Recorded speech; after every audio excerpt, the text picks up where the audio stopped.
I grew up in Bogside. I was born in the Wales and basically grew up in the Russell Flats. We were amongst the first load of people to move in to these multi-storey concrete jungles that they were. They were great at the time because there was no housing and people needed housing, so it was bird cages in the sky. My relationship with my father and my mother and everyone in the three of us in the house wasn't too good because of alcoholism. My father was crazy when he would drink, and I was told in later years that I was often hung over the verandas and shaken and was threatened to be trapped as a child, as a baby. That specifically them points and them things that have been all the process of traumatising me as an individual and as going through my life. And then my father died when I was 4, which was another very traumatic episode in my life that I had to deal with. Subsequently, I was lifted up into the coffin, and when I looked at my father, I went into a fit of convulsions, and subsequently I was taken to hospital. So basically, at 4 years of age, I had no father, and 17 days later, my mother lost a child, my young brother, Bernard, who was named after my father, Bernard. I was 6 years of age when the next time I seen something very traumatic, which was Bloody Sunday. And Bloody Sunday for me was, I thought it was a fireworks show. I thought it was some kind of fun, it was crackers or something. I was only a child, but at 6 years of age, I didn't understand, I had no fear. I was running around the veranda, everybody was screaming, crying, shouting. And 6 years directly after that experience, I was 12 years of age. I was my first time experimenting with alcohol. I remember getting caught and my mother beating the living shit out of me. And she said to me, what were you drinking? What were you drinking? And I used to say, I'm drinking beer shampoo, which was a shampoo that you used to get your hair washed with when you were a child. And she just, the more I lied there, the more she welled at me. My whole process of that there was just, I just, at that stage in my life, I just had enough. I had enough, and I just needed to get away from everything that I've been through. And that's when everything just started opening up, as in the wrong way, in the wrong context. And by the age I was 15, I first took my first mushrooms, and basically subsequently I was pumped out. Just thought I was going to die, was taking my socks off, I thought I was peeling my skin off.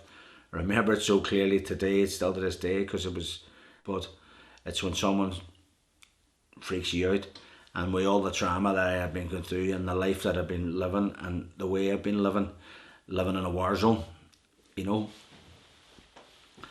So at 15, that was my first experience. Then glue came along. Everyone was sniffing glue.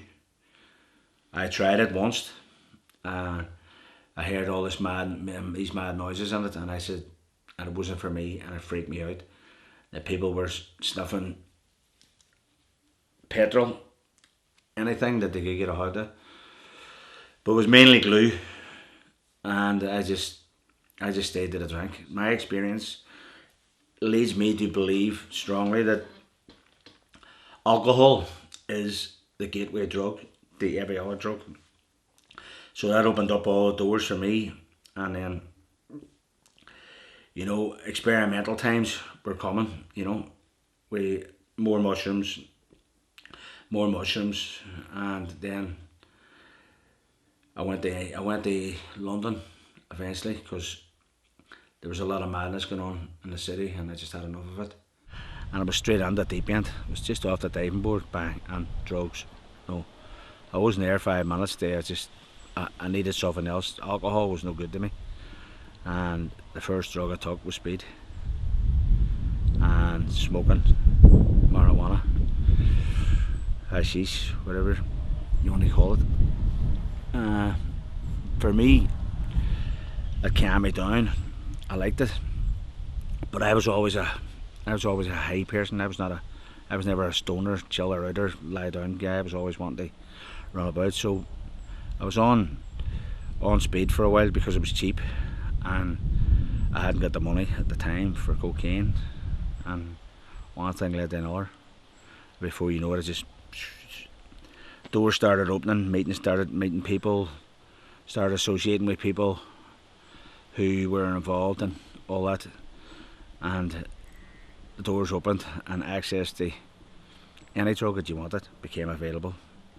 So that was us in the start of the 90s, and everything was fueled around alcohol for a cure in the morning to bring me around my sickness, drugs to stabilise me during the day, to keep me drinking and keep me going.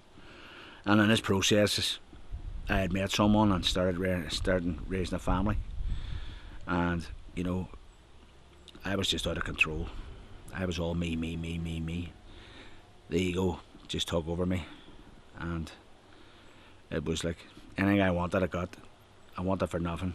I just wanted whatever I wanted to do. I went and done it, and you know, everything came easy.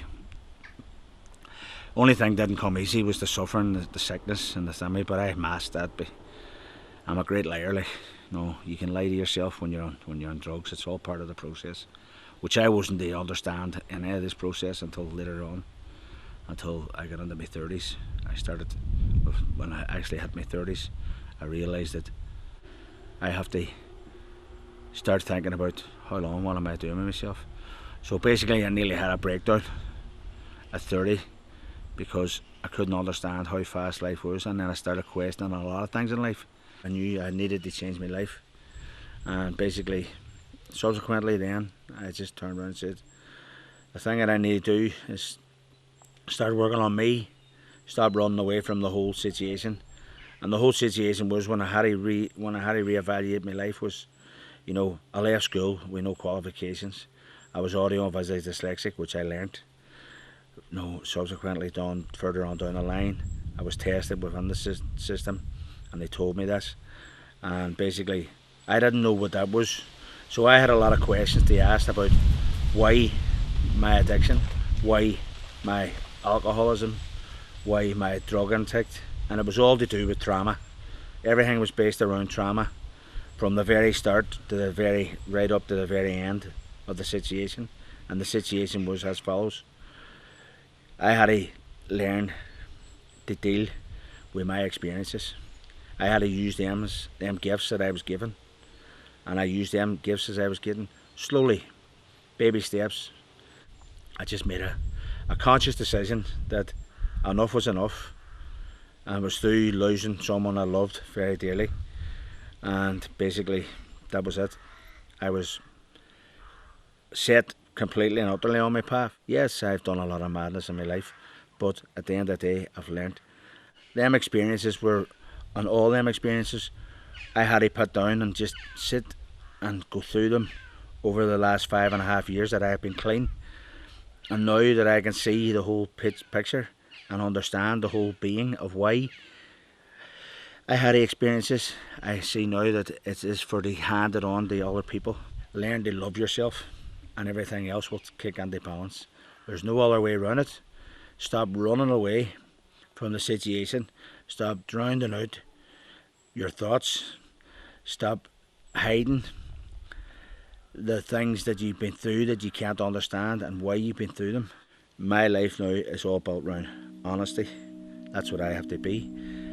Being clean, being clear-headed, being open-minded, being a free thinker, learning to say the magical word, which is no. I have to thank all my experiences, good, bad or different, for giving me the gratitude that I have today for having them experiences, for learning.